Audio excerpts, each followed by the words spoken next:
Sure. First, let's pray. My Lord and my God, may you always and ever be my only Lord and God. In any moment of my life, short or prolonged, that you cease to be this to me. Leave 99 and come look for me. Now, Lord Jesus, I ask that you be present with us here. We open ourselves to you, hearts and minds. Thank you. Because it's in your name that we gather and in your name we pray. I want to make one anecdotal statement about the introduction. I was not an assistant professor while my husband was here. Oh, afterward. No despotism there.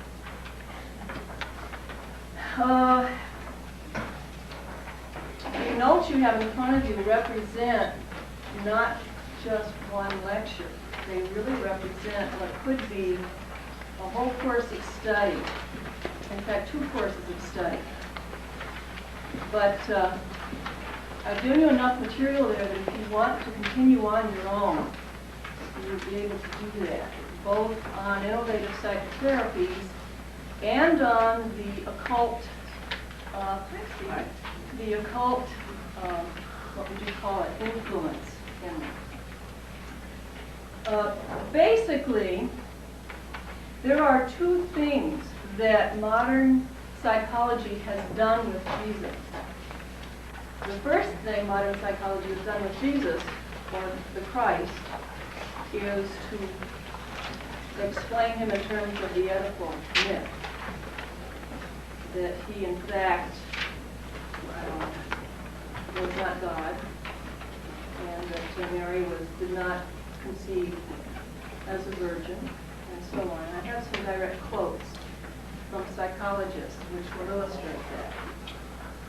The analytic tradition basically sees God as a wish fulfillment of the child for the father, the wish that everything is really all right, a way of redefining the evil the child experiences, that the bad will be made better, that life will end in eternity in heaven with God, and all other sort of supernaturalizing of the human psyche. That's the analytic view. It's still very prevalent in a lot of innovative psychotherapies, TA and primal psychotherapies, of which there are several different types, and if I get a chance, I'll talk about that. The other thing that innovative psychotherapies, or modern psychology, has done with Jesus, is basically said that we are all Jesus. So that first way, the analytic way, redefines it in terms of the Oedipal myth. The second way, which I call the new religious consciousness, I like that title, that's what Spiritual Counterfeits in Berkeley calls it, redefines Christ as basically all of us. And that emotional and mental health is achieved as we realize that we are the Christ, sometimes called self-realization. In the more religiously oriented psychotherapies, New Age psychotherapies, it's called self-realization. In the more mainline humanistic existential psychotherapies, it's called what does Carl Rogers call it? Actualized. Self-actualized. And basically it's that we are all part of God. It comes from Eastern monism that says that all of what we are and see is part of God. Therefore, we are part of God. We're part of God. We are God in sort of a mini hologram. And I'll talk about the specific ways in which innovative psychotherapies promote this. You have an outline in front of you here. Let me read a position statement here, which I have begun my outline with. My position as a psychotherapist and observer of psychological trends is that psychology, as a rational cognitive system of description and intervention, is reconnecting with spiritual realities via transpersonal philosophy, primitive animism, and Eastern monism to form a virtually unassailable doctrinal and experiential religion, with psychotherapists as its high priests or shamans. Western science and Eastern religion are thus wedding. The two are becoming one and are together creating a powerful delusional system with something for everyone. This system is based upon the fundamental narcissism that humankind is the apex of the evolutionary process and can now gain transcendence, that is, humans can become as God, through the application of the existing knowledge and technologies of the mind and behavior. What are the innovative psychotherapies that make this claim? Are they really new? And what, if any, are these new techniques contributing to this promise to knowledge and control? Can certain of them be used responsibly as purely therapeutic interventions? If so, when? How? By whom and on what types of clients? And critically, what is the Orthodox Christian's response to the new religious consciousness in psychology and human behavior? Now, the list that follows comes out of Raymond J. Corsini's Innovative Psychotherapies. Psych majors are going to be familiar with Raymond J. Corsini because he edits popular texts for college and for graduate school. He's got a theories of psychology and theories of psychotherapy. He's got an innovative psychotherapy text in which he lists. He goes through and lists all of the new therapies. Now, one of my criticisms of his list is numbers of the things he lists really are not new. He lists Adler and so on, which are they're pretty old. I mean, they've been around for a long time. If I get a chance, I want to say some things about the following ones. Biofeedback. This is on the B list there. Body, as in body psychotherapy. Breathing. I have client-centered check, but I'm not going to get a chance to talk about that. Besides, that is something you can read in your own text. Under C, I want you to add something underneath concentrative movement. Add concept therapy under concentrative movement. Concept therapy is a new innovative psychotherapy which I have been reading and hearing about since Corsini came out with his textbook on it. Down at the bottom on F, feminist. I'm usually asked about that, being a female, I guess. Hypnosis. I want to say some things about hypnosis. Immediate. Right after immediate, it's actually, he left off the word in the text. It's immediate conversion. It's a conversion therapy based upon those moments, quote unquote, of truth that we have which convert us to a new way of thinking or a new view of ourselves. And I hope I get a chance to say some things about that. By the way, the anti-Christian, anti-evangelical psychologists see Christian experience or the Christian conversion as this and as nothing else. Under implosive, add something that I'm sure Corsini, by now he may have heard about it. Add inner healing, or inner healing prayer. It is uniquely Christian. But it is, I think, it does satisfy some of the requirements for innovative psychotherapies. It utilizes many of the same techniques. Integrative, again, we left off a word that I usually see with that, and that is integrative awareness. In fact, I've never seen integrative only as integrative. I've seen it as integrative awareness very often. Under interpersonal process, there's another category that is brand new in the last couple of years. It's got a growing number of aficionados. It's called Liberation Psychology. And it's an integrated system of theory and technique based upon analytic assumptions and theory, and then threaded through transactional analysis, which psych majors know is sort of a loose replay of the analytic tradition. Parent, adult, child. By the way, how many psych majors do we have in here? How many counseling, graduate school counseling people do we have in here? Who are the rest of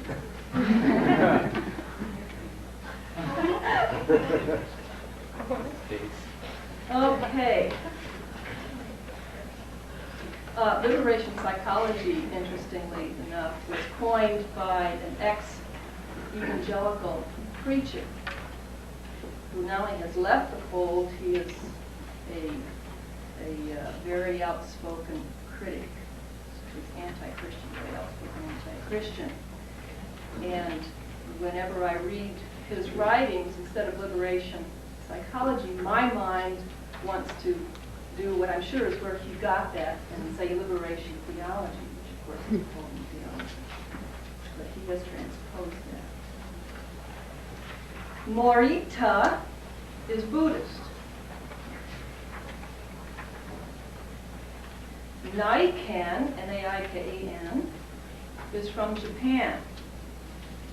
Both of these, incidentally, are very fine psychotherapeutic interventions. If I get a chance, I'll talk a little bit about that. If you have any questions about these, jot them down to the question and answer period, and I can say something about it for you. Neuro-linguistics. Should probably read instead neuro-linguistic programming. That is how it is usually listed. Neuro-linguistic programming. Nude is self-explanatory.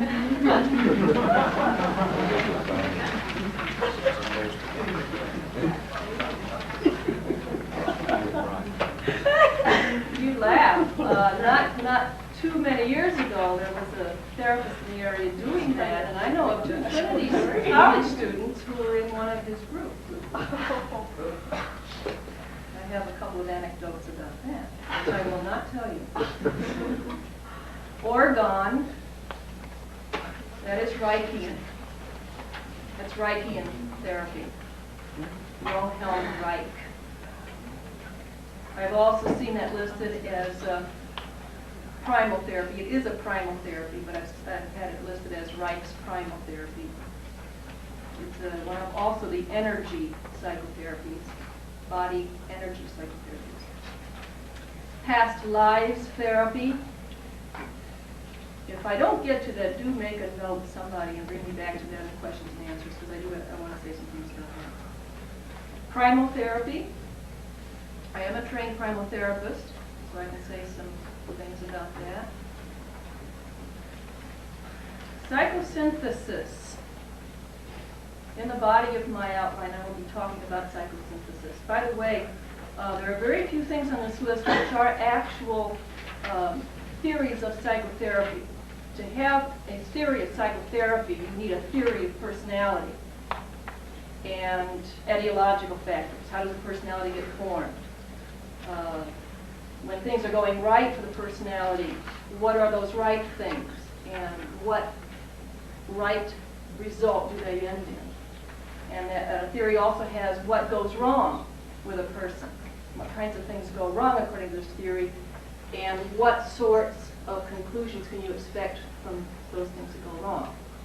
So a theory of psychotherapy should have a theory of psychology within it, a theory of the human organism. And there are very few on this list that have that. One of them is psychosynthesis. Psychosynthesis does have a complete system. Most of the other things on this list are not really theories of psychotherapy. They are descriptions of specific interventions. They are techniques rather than theories. So keep that in mind. They're technologies that are placed upon the individual or implemented with the individual. And they are often attached to a theory of psychology, like they'll be attached to a Freudian view of the individual, or they'll be attached to an Adlerian view of the individual, and so on and so forth, or Rogerian, humanistic existential view of the individual. But they're not theories per se, they're technologies. Rebirthing. That is a, oh, I forgot to bring some materials. I was going to donate some materials to the library on that, but I can do that after the fact. Rebirthing is a technique whose result or hope for conclusion is primal experience. It's a primal therapy, or it's a technique used to do primal therapy with. Rolfing,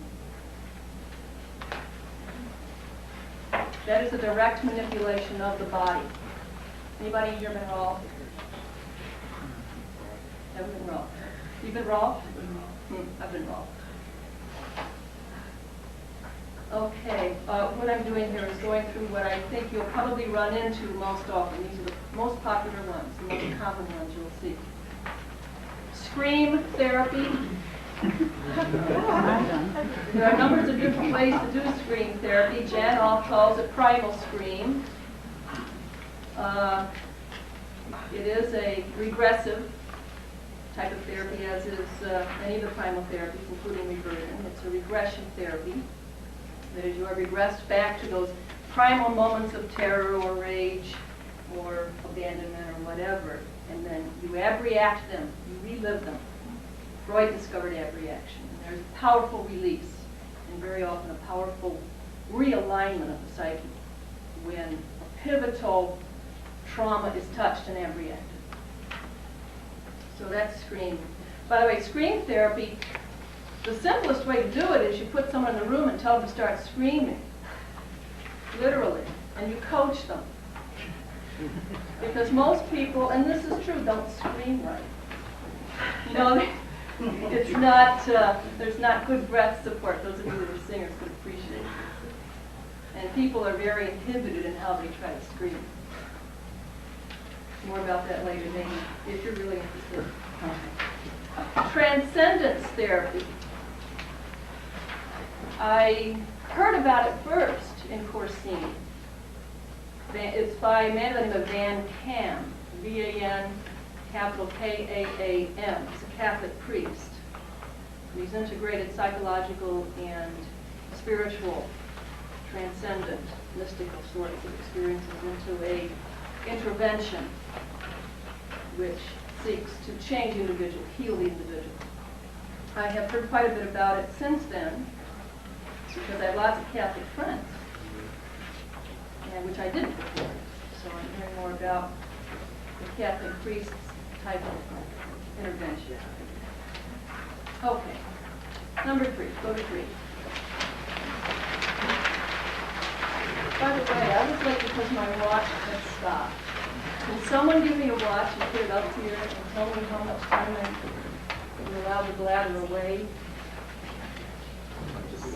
It's 7:43 now. As much as I want, I have this planned for approximately 40, 45, maybe 50 minutes, and then I'll put open questions. All right, the 3 broad categories of innovative interventions. One is the primal therapy techniques. Now again, these are 3 broad categories. I'm doing a broad sweep for you here. And there is overlap, in some cases lots of overlap, and it was hard to tease out separate categories to kind of make it clarify it. So bear with me, particularly those of you that are psych majors and say, aha, you know what, she's wrong about one of them.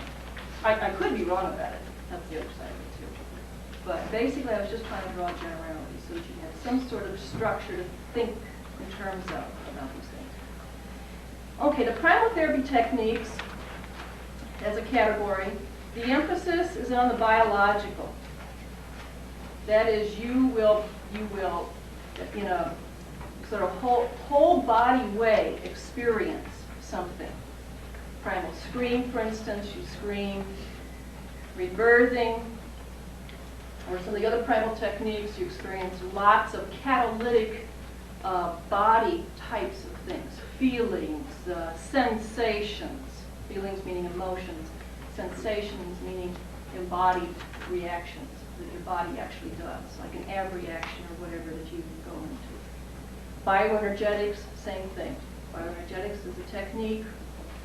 Lowen is probably the most well-known theorist in this field, and it's basically an energy balancing type of concept behind it. The energy is blocked. Reich is another one, same thing, primal body therapy. The energy is blocked in various parts of the body. You've got to figure out how to release that energy and get it moving up through clearly so that you feel like an integrated whole. Reichian, oh, I already have that there. Okay, so those are the primal therapy techniques. Adjustment therapy techniques, second broad category. This has a behavioral emphasis. Relaxation techniques come in this category. How to calm or alter the person's behavior in certain situations. Biofeedback is in this category. Hypnosis is in this category.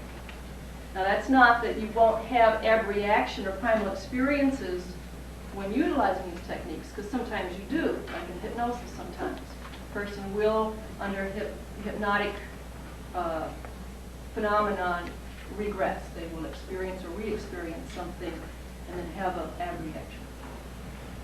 But that is not the goal of it, whereas that is the goal of it in the primal therapy techniques.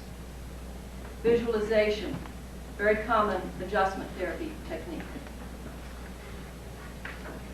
C, psychosynthesis. If there were a psychosynthesis psychotherapist here, I'd probably get slapped in the wrist for some of the places I take this. But I think they go there sooner or later. I'll roll my sleeves and get ready. Okay. Psychosynthesis. It is a comprehensive theory of personality and of psychotherapy. In my observation and experience, it leads directly into the transpersonal realm. I think the first person, by the way, to be in the transpersonal realm was Jung. So you went Freud, Adler, Jung. You have the three, you get that in my teaching theories course, but you have the three very powerful substrata of psychotherapy represented here. Psychosynthesis is a contemporary of Freud. The man's name is Assignoli, A-S-S, oh, I'm not going to spell this right.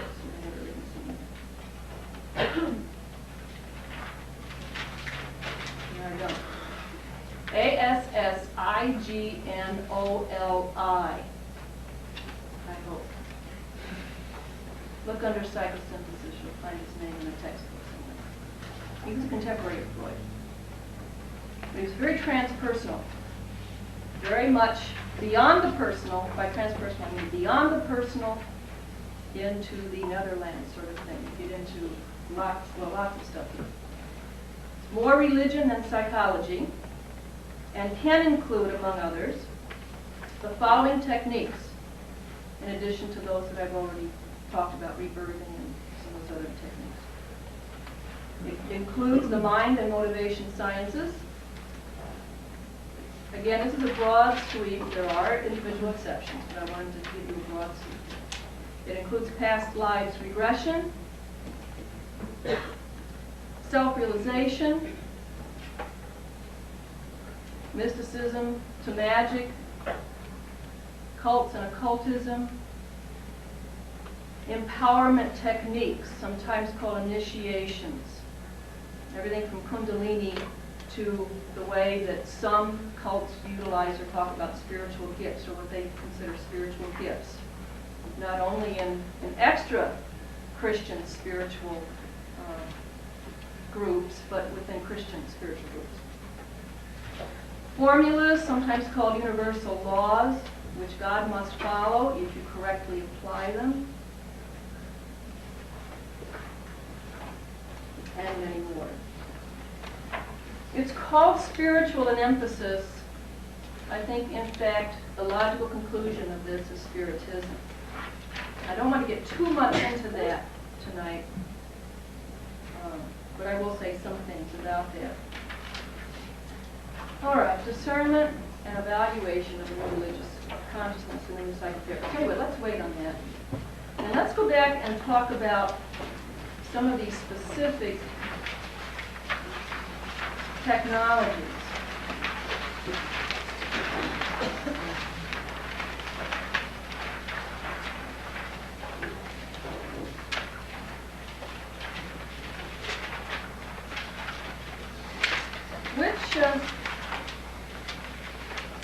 Well, let me ask you a question. Which ones are you interested in? What do you want to hear about? Steve? Hypnosis. Worry about hypnosis. Okay. I expected that. More. I want to know more about this rebirthing technique. Rebirthing technique? Yeah. All right. Visualization. All right. Neuro-linguistic programming. NLP. Any others that you're interested in? The feminist. Feminist? Okay. The first book, by the way, on feminism, on integration of feminism and psychology was called Feminism as Therapy. So write down that title. It's going to be hard to find, I think, because I don't print. I have a copy of it. Feminism as Therapy by Annika, A-N-I-C-A, Vessel, V-E-S-S-E-L, Mander, M-A-N-D-E-R, and somebody else. I don't remember who somebody is. Feminism as Therapy. Any others? Reality? Therapy? Okay. That's really not an innovative psychotherapy, so I may, he lists that, someone wants to list as innovative, and it really isn't. It's been around an awful long time. The inner healing. Inner healing. Prayer. One more. NICAP. Okay, okay. All right.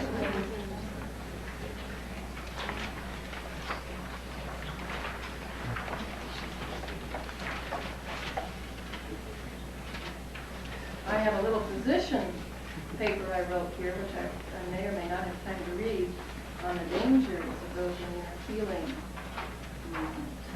Dangers to those in inner healing movement. All right.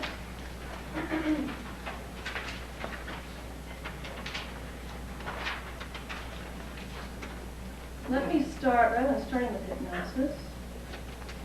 Actually, visualization and hypnosis, probably, they're pretty much a hand-in-glove thing.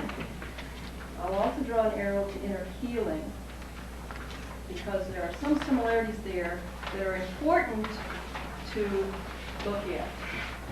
Because there are some ways in which inner healing is unique, there are some ways in which it is not.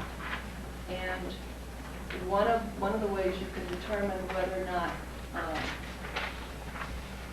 particular inner healer you should be going to or not is to be able to make some important decisions. And I don't want to start with anything. Let me start with Nikon, which is very similar to Morita. The Oriental psychotherapies are very reflective of the Oriental worldview. That is, they prize living harmoniously in community. And to do so, you have to be able to expiate yourself of hostilities or angers or anything that would cause friction between you and the rest of the community. There is a very strong meditative philosophy that underlies most of Oriental thought. And that's all Oriental thought, although that's not my field of expertise. And the strong meditative reality underlies the Oriental psychotherapies.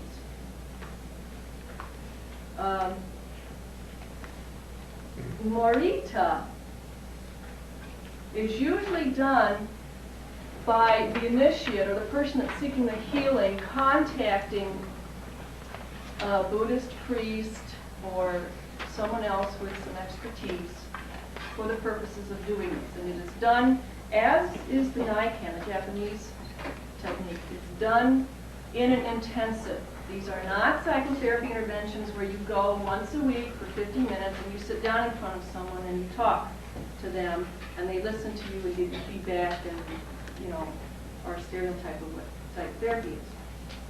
That's not what this is. You do an intensive. You go for a whole week or 2 whole weeks. Or if you're really serious, you go for a month. And you're given a cell and 1 meal a day, usually. In Oriental culture, that you remain, there's really only 1 main meal anyway. And in Morita, unless I have them transposed, I don't know. The priest, the interventionist, or the therapist, if you will, confronts very actively. You give your therapist your life story, what your problem is, why you're seeking this intervention, and he remembers it or takes it all down. And then what follows is an intensive, confrontive, reality type of therapy, where he tells you all the ways in which you're wrong, what you need to change, how you got off the track, who you need to beg forgiveness to what you should do to expiate that, indulgences and so on that you have to do. Naikan, the Japanese psychotherapy, you're left alone. Again, it's an intensive. You don't go once a week for 3 years or whatever. It is an intensive. You go for a whole week, day and night. And I believe this is the intervention where you don't know if it's day or night. You're put in a cell. And if you know anything about deprivation studies and deprivation effects, it is a primal therapy. Because after very few days of this, you lose your underpinnings, you lose your orientation to day and night and light and dark and dinner time and sleeping time and so on. And just like in the group marathons in the 60s, what happens is it wears you down. You begin to break down into your primal components, your fears, your moments of terror and abandonment. And since it is an abandonment, it tends to react abandonment regularly. It's one of the givens in this. And you keep a journal as you go through this. Your therapist is not there with you. And like our Western psychotherapy, the therapist is seen as a sort of journeyman on that journey that you touch base with. Oh, I guess technically that's the case too with the Japanese one, because what happens is your therapist drops in unannounced periodically to your cell, reviews what you have written, reviews what you have discovered. At times you're reduced to a blathering, sobbing video, and your therapist reviews that, listens to you, and so on and so forth. It is non-directed. The therapist does not confront you on those things. It's a private, meditative, journaling, primal experience. Your therapist just checks in and listens. Typically, to give you a real quick case study, the person goes in, the first 2 days they're enraged about all the things that put them in therapy in the first place. They're enraged at Mama San and the other members of their family, and they've been, all sorts of grievances. They really don't change that much from culture. And the second day you start to get lonely and you get a little disoriented. By the third day you're feeling frightened because you're left alone with yourself and your structure has been removed and you feel a little more disoriented and you start to move into the fear, into the abandonment. I'm all alone. What did I get myself in for? Which sometimes happens in Western psychotherapy too. But that's the goal of this particular intervention. By the fourth day, who maybe did you wrong is starting to sound pretty good to you. Because you've been without her for a long time. You're desperately lonely. You've been reliving traumas that you wish she had been there for. Maybe your babysitter dropped you on your head or something. And you begin to go through a catharsis. You know, Uncle Joe wasn't so bad, and my brother had a right to his feelings. If I'd been in his place, I'd have felt the same way. And then there's a forgiveness period. For some people, it happens all within a week's time. For others, they have to go back and do another intensive, and others go, you know, for 3-4 weeks at a time and do what you call whole gestalt, you know, the whole completed cycle. All right. Cross that one. Let me talk about neuro-linguistic programming. I have to be a little careful here because I can go on this one a long, long time.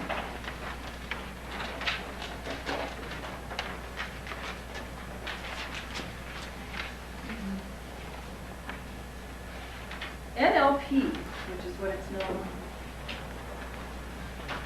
in short form, is a comprehensive linguistic theory. It's hard to simplify, but I'll talk about some of the main characteristics of it from the standpoint, not so much of theory from the standpoint of intervention. How is it utilized in intervention? It says basically that all human beings experience reality and interpret reality back to you when you talk to them or when they talk to you in terms of 3 representative systems. We call them representative systems, or REP systems for short. They are the visual system, you see, the auditory system, what you hear, and the kinesthetic system, that is more of an embodied sensation, includes emotions. So all of us experience these 3 systems. You see, we hear, and we experience, we feel. NLP says that we all have a lead system and a backup system. These are what we primarily take in experience through and represent and interpret our experience back out to the world in. And NLP further says that you can tell which representational systems a person's operating under primarily or secondarily by observing such things as eye movements and listening for such things as the types of predicates the person is using in their language. Remember, it's primarily a linguistic model. How does the mind interpret linguistically and represent the world? Visual people, says NLP, will tip off the fact that they're visual, or primarily visual, because more than 50% of the time they will use visual predicates. I see what you mean. I never looked at it that way. I get the picture, and so on.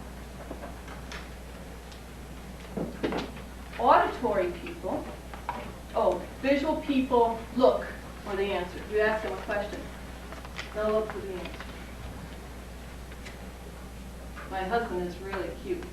When I taught his class, he came and did a lecture in one of his classes. I don't know if you guys were in that class or not, but I told the class that Clark was visual with a backup system of kinesthetic. In other words, if the visual doesn't access the data that you're asking him for, he'll go kinesthetic to see if he can access it. And invariably, broke the class up. We would ask him questions, and he didn't know we were doing it.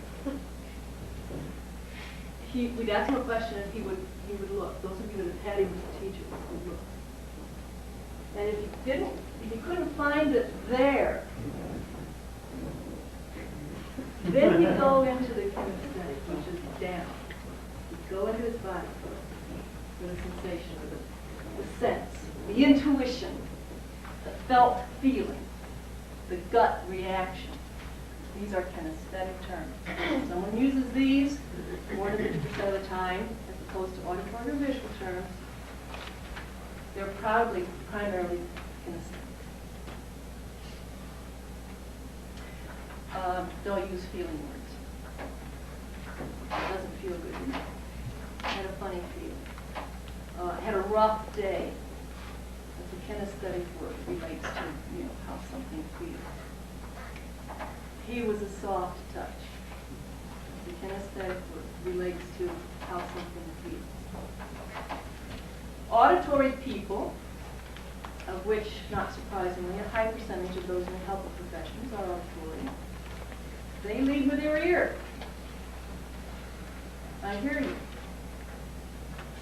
That rings a bell with you. I understand. I resonate to that, which someone pointed out could also be kinesthetic, which it could. Someone who gets vibrations is also kinesthetic.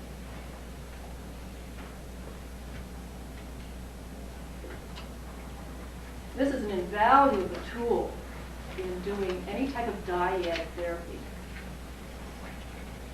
Because according to neuro-linguistic programming, these are 3 separate and distinct neurological languages. And as separate and distinct neurological languages, a person's primarily visual with auditory as a backup will not understand what you're talking about if you're talking about feelings.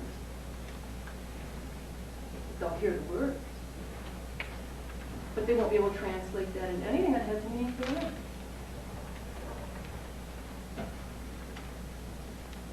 They're working with marriages. Women a higher percentage of women are visual with an auditory backup. Higher percentage of men are visual with a kinesthetic backup. That means that they're talking about what they see, they're speaking the same language. But if she's talking about what she hears, like he yells too loud, that it frightens her, has no meaning to him. What do you mean I yell too loud? He has no way of, experiencing what she experiences.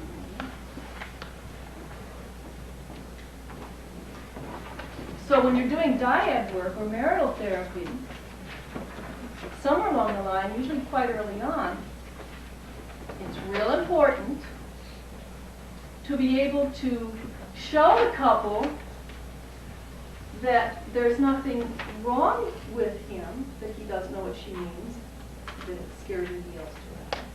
It doesn't mean he doesn't love her because he keeps yelling. What it means is she's speaking a language that has no meaning to him. She cannot translate or reinterpret. He cannot reinterpret what she says. I'll give you a real good example. Perfect illustration. There are many, but this is an especially good one.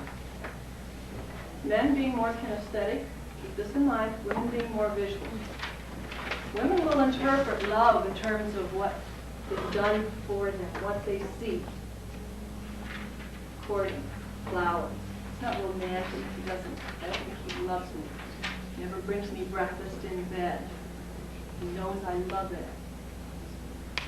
The breakfast in bed thing almost ended a marriage that I worked with a couple years back. Turns out, typically, he was kinesthetic. To him, breakfast in bed meant toast crumbs underneath his pajama top. Felt terrible. It meant having sticky fingers and not being able to reach under the faucet and clean them off right away. You had to walk a distance with the sticky under the finger.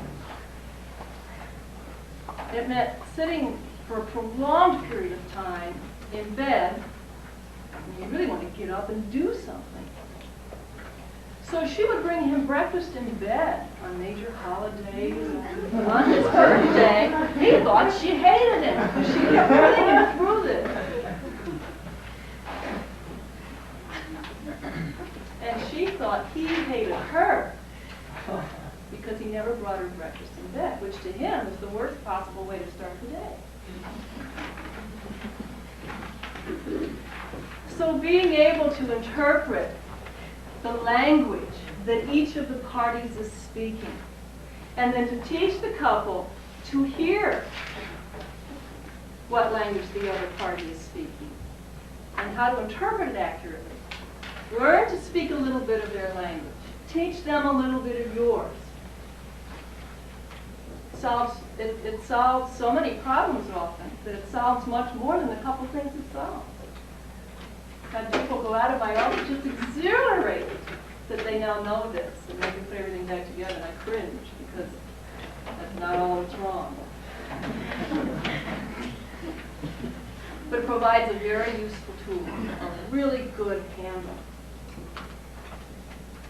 Milton Erickson, who is dead now, he died I think in '84, was probably the world's greatest hypnotherapist. I'll probably talk about hypnosis next. He said that your intervention, the technology that you're utilizing to reach into the system, whether it's a marital system or whether it's an individual you're reaching into, your technology is the handle of the pot. If you have a good grip on the handle of the pot, you can do anything you want with the pot.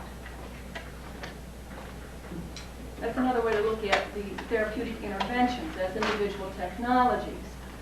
They're handles for the pot, which represents the system that you're working with. And NLP, Neuro-linguistic programming, provides a very valuable one. Lets you in there quickly and easily. In my opinion, it's not sufficient alone. They disagree with that. They think it's the answer to everything, which, by the way, is very characteristic of the innovative psychotherapy techniques. And I'll be able to read one for you. Good example of that. They are salvations. They are the solution. There is an evangelistic and salvation feel, even to the way the adherents of it talk about it. Whenever you hear that, watch out. Because none of them are. None of them are. A good practitioner has a main system, a main handle that she operates with, but also can utilize what's beneficial from other systems also. No one is the best. Let me give you some notes on neuro-linguistic programming so you can do some further study, because I don't think I did put that in the bibliography. No, I didn't. Neuro-linguistic programming, there are numbers of books. Bandler and Grinder, B-I-N-D-L-E-R, Grinder, G-R-I-N-D-E-R, the two guys that cooked this up. Actually, they didn't cook it up, they distilled it. It's a really interesting story. One was a communications analyst, and the other was, I think, a psychological researcher.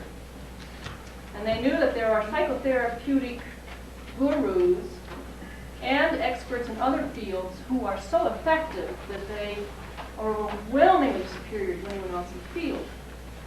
In family therapy and marriage therapy, they picked Virginia Satir, who, by the way, is now in right mainstream, the New Age New Religious Consciousness movement. In hypnosis, psychotherapy, psychiatry intervention, they picked Milton Erickson, studied him for years. They picked somebody who sold more insurance per year than anybody else in the world. They studied him. What was so powerful about his ability to persuade people to change, to alter their behavior, if you will. We studied him for a long time. They studied Fritz Perls for a long time, like 5 or 6 years. Videotaped and sat in on sessions and talked to them and watched them and all various aspects of their lives. And took detailed data, hard data.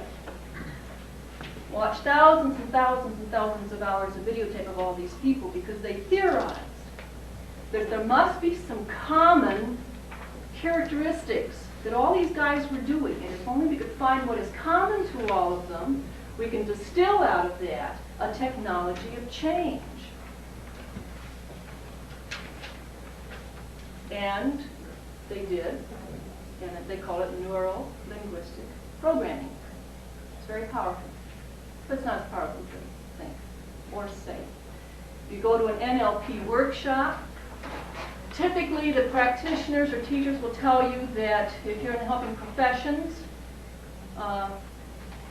you will have to find something else to do for a living, because knowing these techniques you will become so powerful and excellent that you'll clear your waiting room in a matter of months and need something else to do with your life. I've heard that said. And again, it's the salvation, the promise, very evangelistic. This is the solution. It isn't that powerful, although it's a very effective tool and a very nice one to know.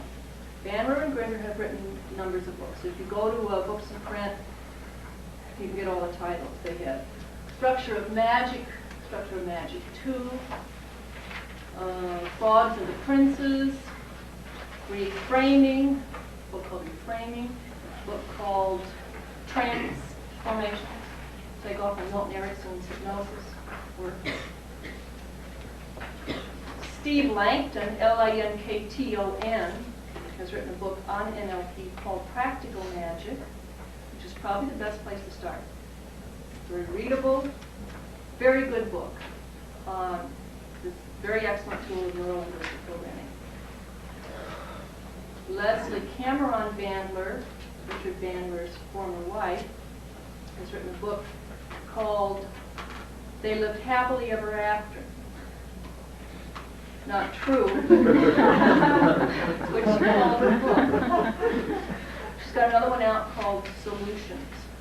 Those two books are on sex therapy specifically, but they're also good, pretty good texts, practical texts on NLP.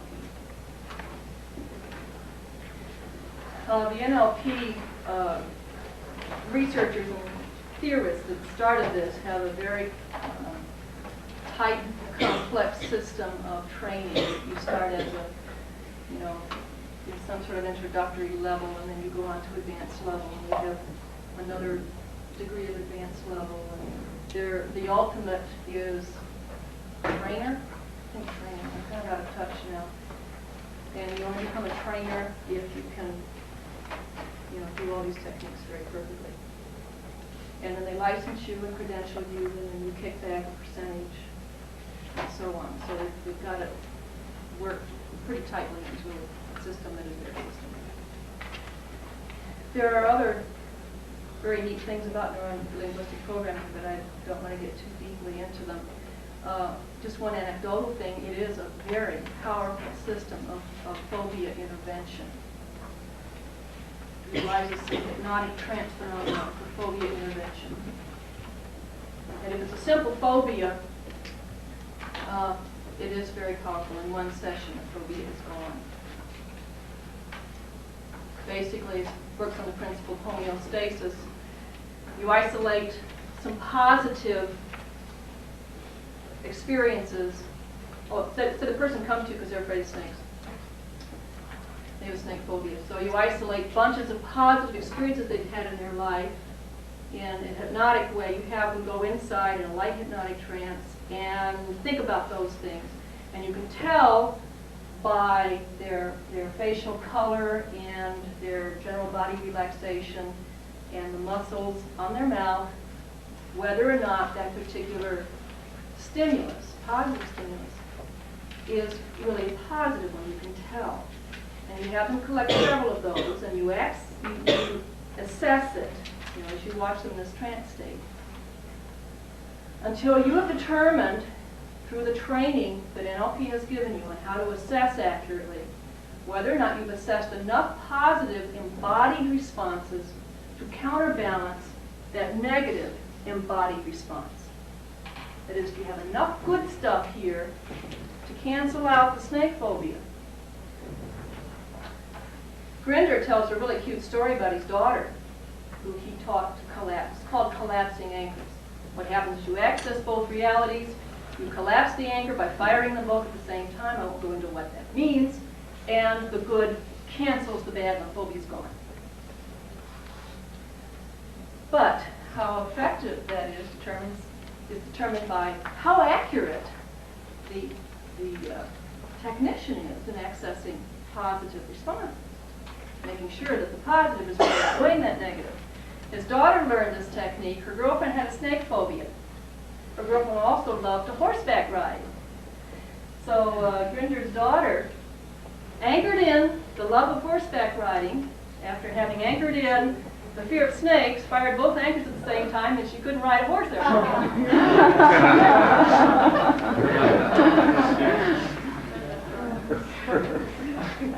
I think actually that her dad fixed that for her.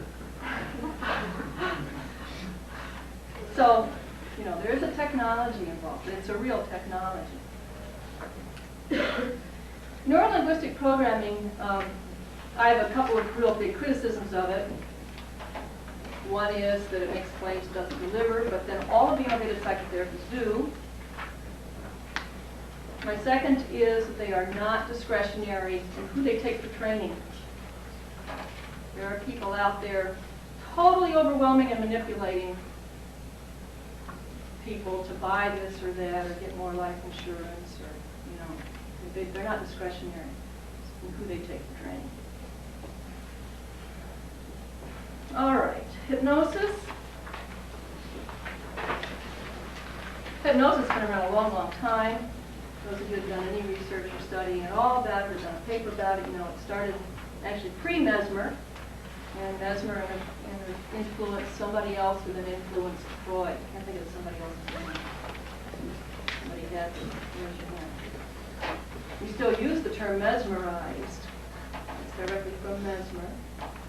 He called it animal magnetism, that you could sort of magnetize a person and just render them a void for a few moments. He developed techniques to do this.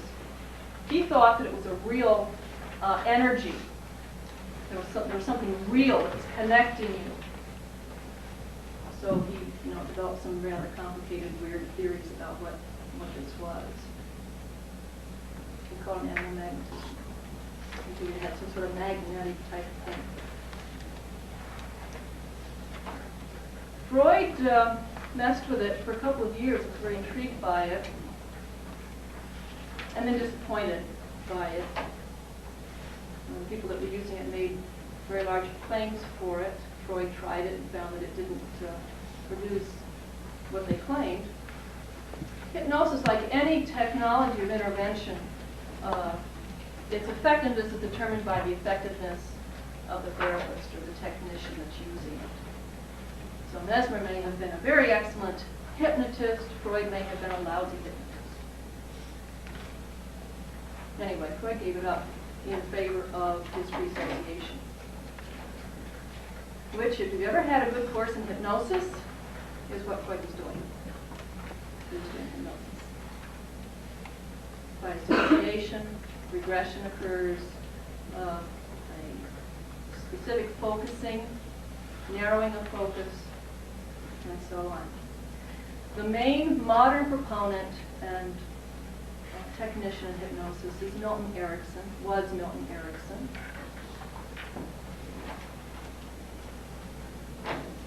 He was in Phoenix. The Erickson Foundation is still in Phoenix.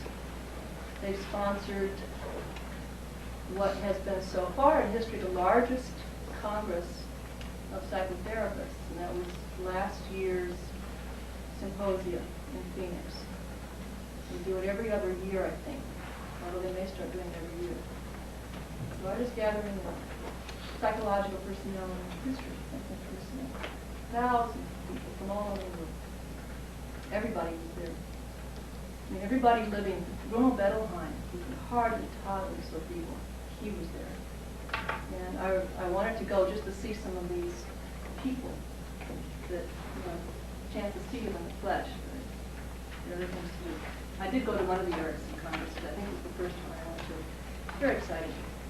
Whole thing's on hypnosis, or hypnotic intervention, including neuro-linguistic programming, because it grew in large part out of Milton Erickson's work. There are a number of people writing about Milton Erickson. All of it is good. Most of it is published by Meta, M-E-T-A.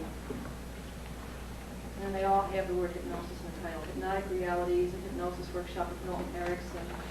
There's a book of anecdotes called My Voice Will Go With You, which are the teaching stories of Milton Erickson. He was a storyteller, parable teller.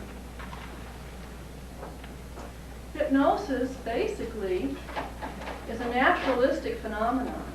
It's the ability of the person to experience a defocusing of the present, or defocusing on this, and a shift of focus into something else, usually something inside, a reverie or a memory. Sometimes these are content-filled, like if you're reliving or remembering a vacation you had that you loved. It requires that you remember it with enough strength that you are retrieving some aspect of the experience. For instance, if you're a skier and you're remembering your favorite skiing vacation and you're in a hypnotic focus, you will, for a moment, be there. The eyes will one of my skiing buddies is laughing at me. You will be focused in the present, your pupils will dilate, and you will not only see yourself go down that ski slope, you will in some respect re-experience it. You will feel it. You'll hear the crunch of snow underneath your skis. You will feel the sway or the balance. Or in my case, the topple. We're all in and out of a trance state anywhere from 4 or 5 times to a dozen times a day. Another characteristic of a trance state is something happens to time. You ever stare at a fire, flickering flames, and find that a long time has passed, more than you realize? Or the opposite.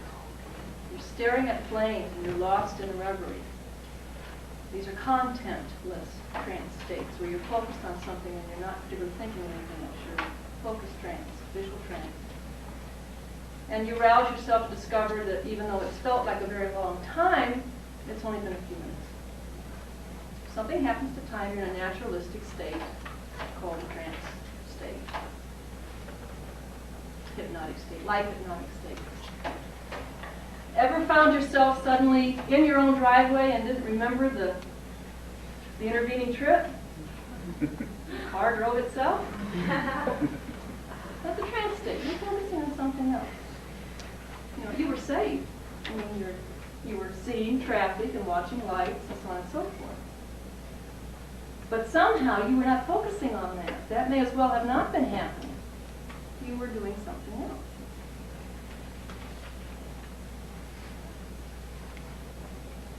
So, the naturalistic phenomenon. What is hypnosis then, used as an intervention in psychotherapy?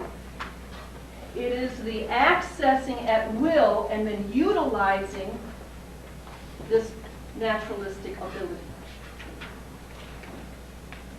It's accessing it at will and then utilizing it for the goal of the client, to achieve something.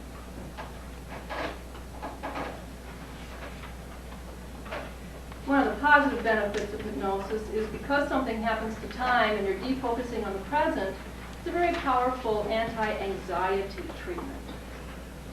People are taught auto-hypnosis. They're taught in anxiety clinics or whatever how to put themselves in a state of reverie, whatever you want to call it.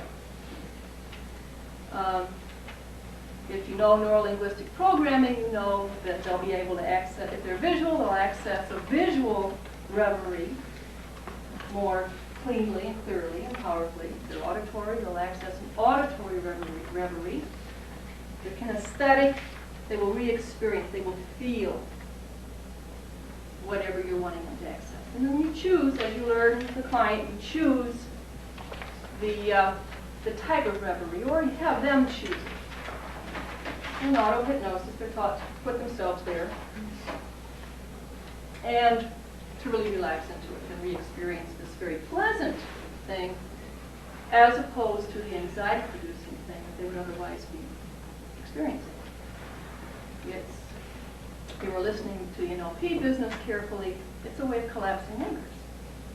You're accessing a powerful thing, powerful stimuli, for the purposes of canceling out a negative stimuli, say excessive anxiety. They teach the person how to do this for themselves. Criticisms of it. I would say the most important thing in hypnosis, well, there are two important things. One is the training and credentialing of the technician. Anybody can do hypnosis. Anybody can put you in trance.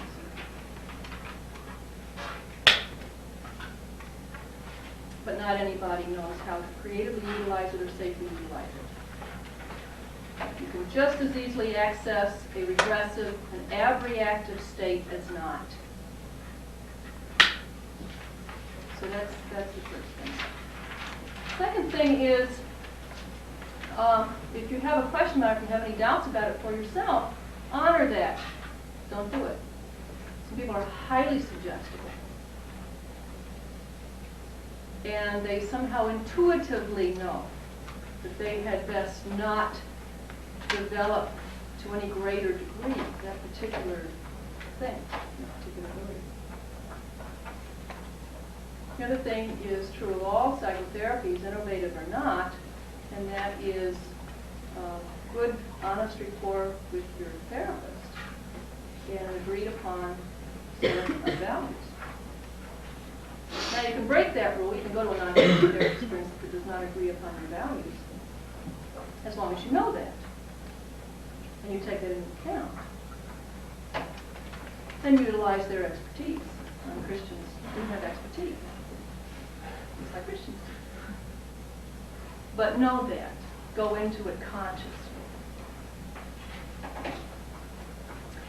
A lot of the criticisms of hypnosis I've heard from the evangelical subculture have to do with what is more close to Mesmer's theory of hypnosis, that there is some kind of connecting link or a power that the technician has over you somehow and is manipulating that as at will.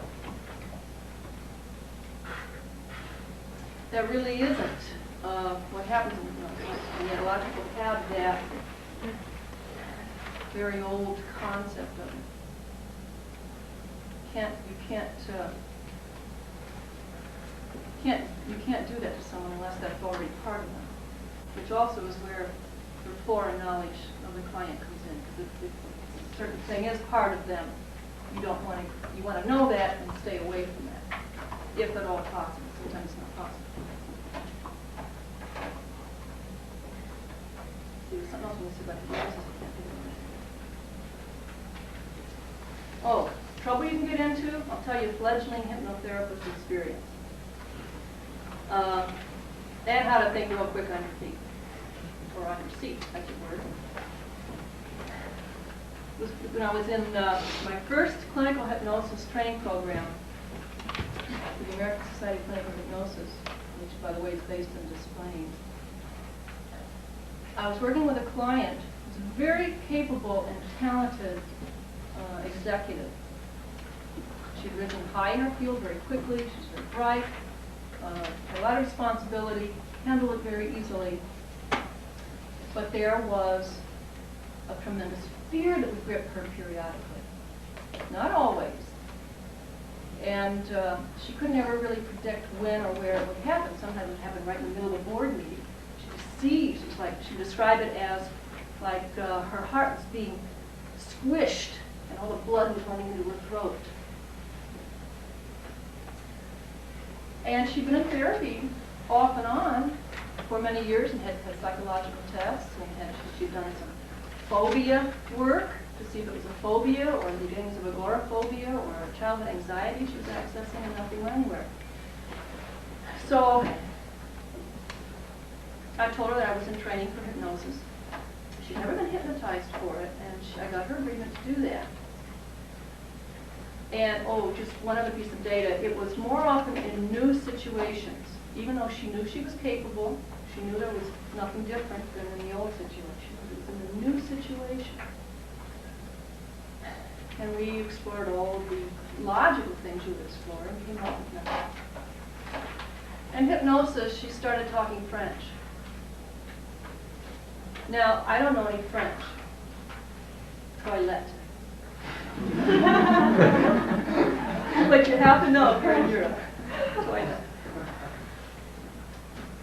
And she was 5 years old. She reported to me. She told me she was 5 years old. No, what had happened was I told her to go back and look at the 5-year-old her and to talk with the 5-year-old her. Now, it's kind of fuzzy now because this was years ago. To make a long story short, she began talking French. And I don't know any French. And one of the things that we were warned against doing, which rushed back with kinesthetic terror, is you don't get out of contact with the conscious self. You know, you don't get lost in a regression. And here she was, 5 years old, talking French. So I asked her conscious self, and I had to ask it about 5 or 6 different times, if the adult her would go find someone who could speak both languages. And it took some time to do that, maybe 20 or 25 minutes to do that, and you can imagine I was sweating.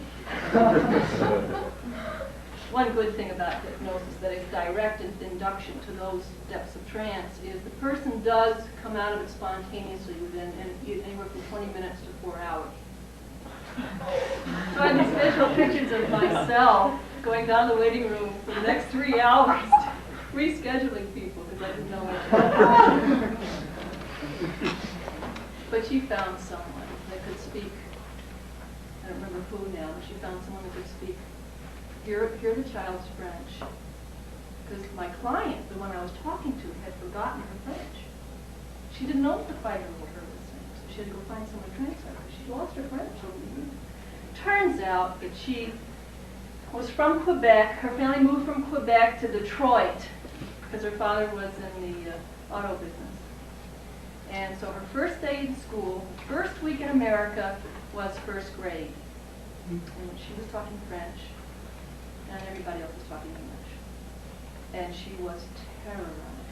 She had not been prepared for the fact that there are places where people don't know French, and she couldn't make herself understood. That was it. She reacted it, did some hypnotic comforting and reassuring of that 5-year-old child, and brought her back out with some post-hypnotic suggestions that she's very aware of. The other misconception about hypnosis is that you don't remember. It's not true. You remember everything unless either your unconscious mind or your technician has made a decision that you not remember. Other than that, you remember everything.